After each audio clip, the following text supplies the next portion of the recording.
Assalamualaikum warahmatullahi wabarakatuh. Segala puji bagi Allah, Tuhan semesta alam. Shalawat dan salam semoga tercurah kepada Nabi Muhammad, penutup para nabi, dan kepada seluruh keluarga serta sahabatnya yang mulia. Sahabat sekalian, di antara kisah para nabi yang agung, ada satu kisah yang begitu sunyi, namun mengguncang jiwa. Kisah seorang anak yang ditinggalkan di padang gersang. Seorang pemuda yang rela disembelih karena ketaatannya. Seorang nabi yang membangun Ka'bah bersama ayahnya dalam keikhlasan yang tak pernah menuntut balasan. Itulah Nabi Ismail alaihissalam. Namanya mungkin tak sering disebut dalam panjangnya sejarah, tapi keteladanannya hidup dalam setiap detik ibadah kita, dalam salat, dalam haji, dalam kurban.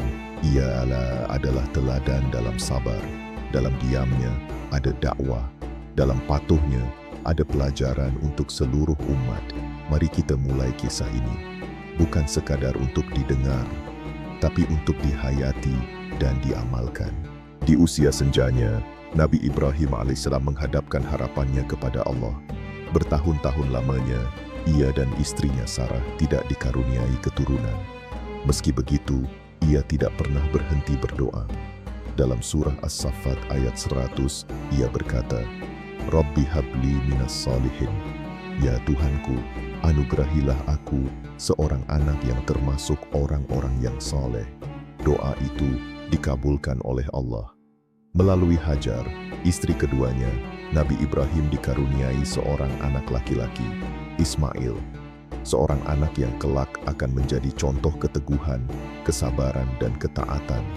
Allah menyebut Ismail sebagai Ghulamin Halim, seorang anak yang sangat penyabar. As-Saffat 101. Para ulama tafsir menjelaskan bahwa sebutan ini menunjukkan keistimewaan akhlak Ismail sejak kecil. Ia tenang, taat, dan beradab tinggi. Inilah awal dari perjalanan hidup seorang nabi yang akan diuji dan dimuliakan oleh Allah dengan berbagai peristiwa besar. Namun kebahagiaan itu tak berlangsung lama. Allah memerintahkan Ibrahim untuk membawa Hajar dan Ismail kecil ke suatu lembah yang tandus, sunyi, tanpa tanaman dan manusia. Tempat itu adalah Makkah. Ketika Hajar bertanya, "Apa ini perintah dari Allah?" dan Ibrahim hanya mengangguk, Hajar menjawab dengan keyakinan penuh, "Kalau begitu, Allah tidak akan menyia-nyiakan kami." Inilah pelajaran pertama, keyakinan kepada Allah dalam ketaatan, bahkan dalam hal yang berat sekalipun. Hajar dan Ismail ditinggalkan bukan karena diabaikan, tetapi karena itulah rencana Allah yang lebih besar. Di lembah itu, bekal air yang mereka bawa habis. Ismail menangis kehausan. Hajar berlari-lari antara dua bukit, Syafa dan Marwah, 7 kali mencari air. Ini kemudian menjadi asal-usul ibadah sa'i dalam haji. Kemudian datanglah mukjizat. Malaikat Jibril memunculkan air dari tanah di bawah kaki Ismail. Air itu memancar deras. Hajar menampungnya sambil berkata, "Zam-zam, zam-zam," yang berarti berkumpul, berkumpul. Inilah air Zam-zam yang terus mengalir hingga hari ini, bukti mukjizat dan karunia Allah. Dari ujian yang tampak sebagai kesendirian, Allah menurunkan pertolongan yang kekal hingga akhir zaman. Dan dari sinilah bermula kehidupan di lembah Makkah. Kabilah Jurhum datang dan meminta izin untuk tinggal bersama Hajar dan Ismail, dan kehidupan pun tumbuh. Tapi ini baru awal perjalanan Ismail alaihissalam, perjalanan yang penuh ujian dan pelajaran besar bagi umat setelahnya. Ababah Nizamul mulai tampak ketika Ismail alaihissalam tumbuh menjadi anak laki-laki yang kuat, cerdas, dan taat. Ia hidup bersama ibunya di Makkah, yang kini mulai ramai. Tempat yang dulu sunyi kini menjadi pusat kehidupan. Dalam surah As-Saffat ayat 102, Allah berfirman, "Maka tatkala anak itu sampai pada umur sanggup berusaha bersama-sama Ibrahim, Ibrahim berkata, 'Wahai anakku, sesungguhnya aku melihat dalam mimpi bahwa aku menyembelihmu.' Mimpi para nabi adalah wahyu, maka ini adalah perintah langsung dari Allah. Ujian yang amat berat, menyembelih anak yang sangat dicintai, anak yang merupakan jawaban doa puluhan tahun. Namun tidak ada ragu dalam hati Ibrahim, dan luar biasanya tidak ada penolakan dari Ismail. Dengan hati yang tunduk kepada Allah, Ismail berkata, "Wahai ayahku, kerjakanlah apa yang diperintahkan kepadamu. Insya Allah, engkau akan mendapatiku termasuk orang-orang yang sabar." As-Saffat 102. Inilah puncak ketundukan dan ketaatan. Seorang ayah yang siap mengorbankan anaknya karena Allah, dan seorang anak yang siap dikorbankan karena Allah. Ibnu Katsir menukil dari riwayat-riwayat syahih bahwa Ibrahim membawa Ismail ke tempat tinggi di Mina. Di sana, ia membaringkan anaknya. Bahkan dalam hadits disebutkan bahwa Ismail berkata, "Ayah, ikatlah aku agar tidak bergerak dan tajamkan pisaumu." Semua ini demi menjalankan perintah Allah dengan sempurna. Namun ketika pisau itu diletakkan di leher Ismail, mukjizat terjadi. Allah menahan ketajaman pisau itu. Pisau tidak melukai Ismail sedikit pun. Lalu Allah berseru, "Wahai Ibrahim, sungguh engkau telah membenarkan mimpi itu. Sesungguhnya demikianlah kami memberi balasan kepada orang-orang yang berbuat baik." As-Saffat 1:45. Allah kemudian mengganti Ismail dengan seekor sembelihan yang besar, dan Ibrahim menyembelihnya sebagai bentuk takarrub kepada Allah. Peristiwa ini menjadi syariat penyembelihan kurban yang kita kenal dan laksanakan dalam Hari Raya Idul Adha. Inilah pelajaran agung bahwa keikhlasan, kesabaran, dan ketaatan mutlak kepada Allah akan selalu berbuah kemuliaan. Ismail tidak disembelih, tetapi namanya harum, diangkat dan diabadikan dalam ibadah umat hingga akhir zaman.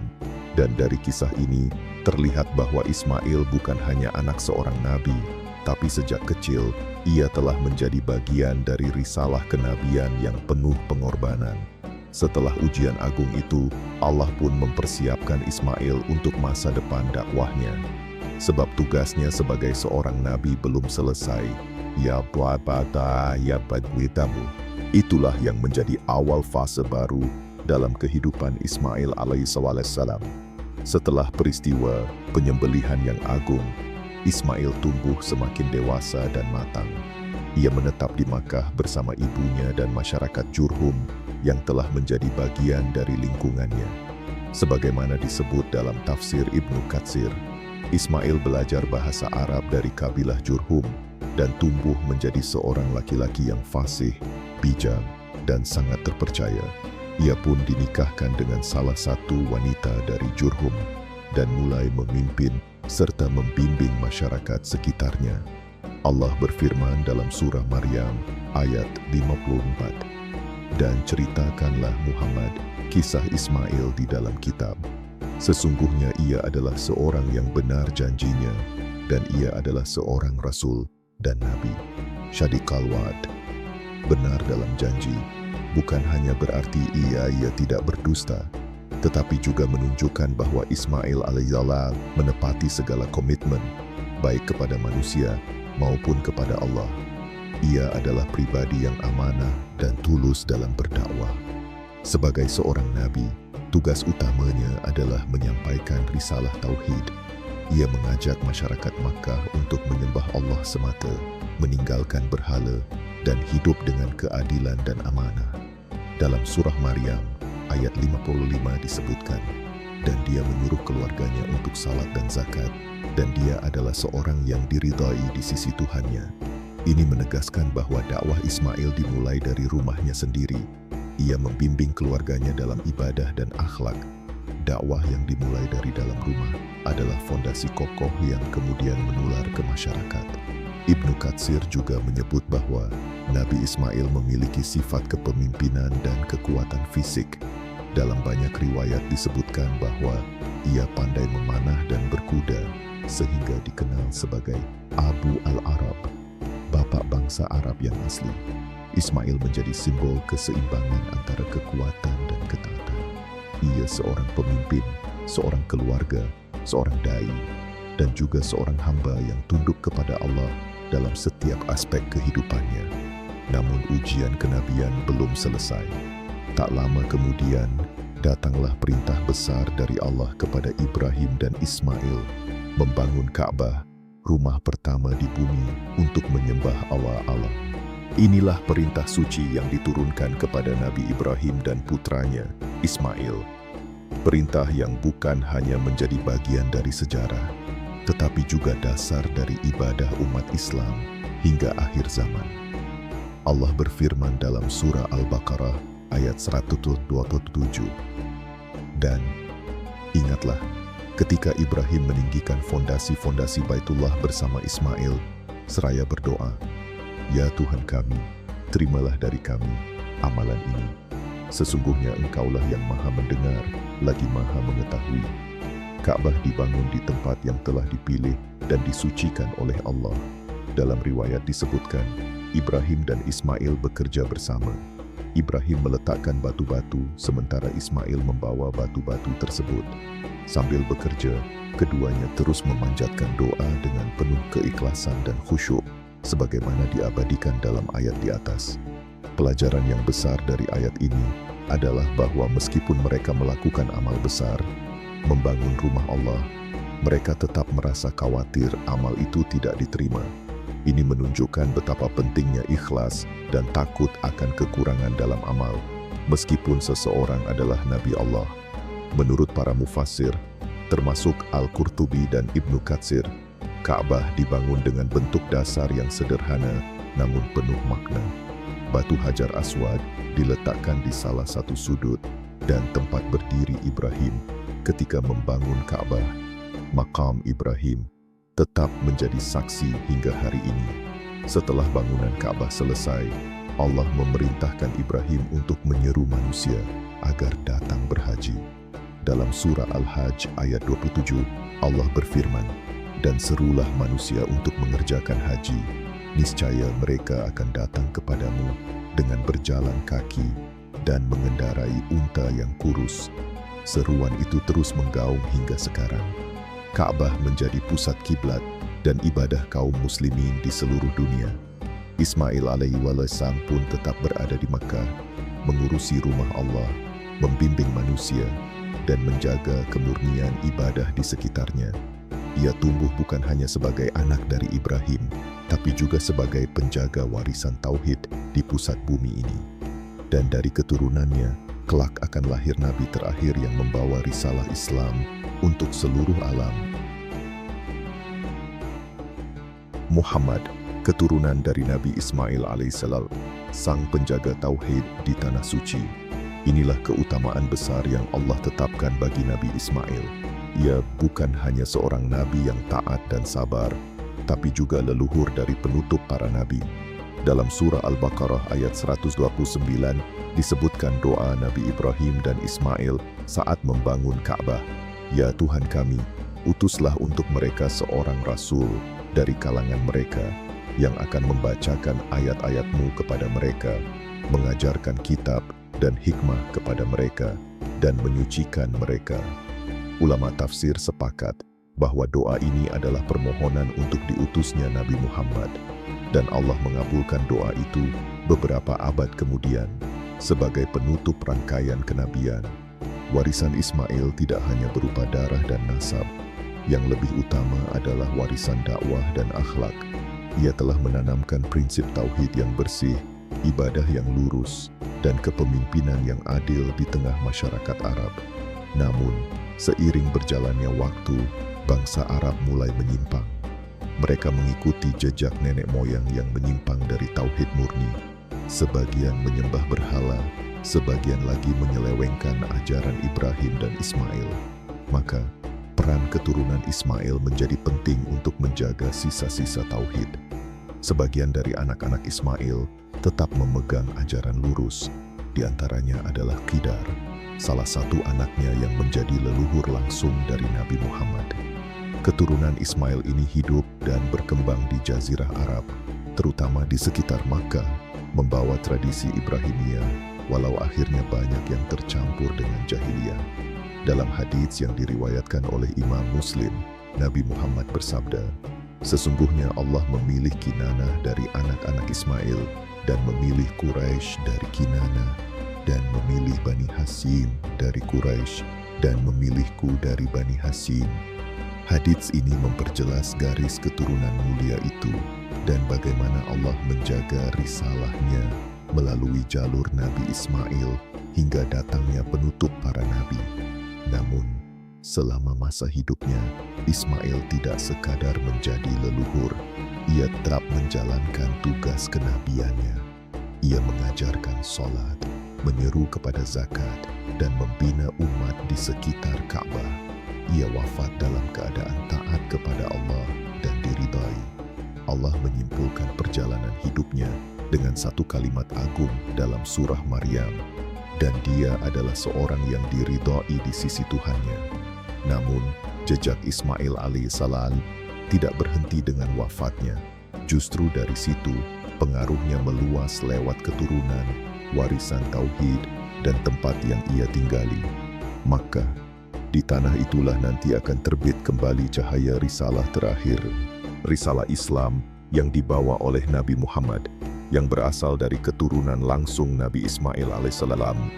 Sejarah mencatat bahwa Makkah tidak pernah benar-benar lepas dari pengaruh Ismail. Meskipun masyarakat Arab mengalami kemunduran spiritual dan terjatuh dalam penyembahan berhala, Ka'bah tetap menjadi pusat peribadatan.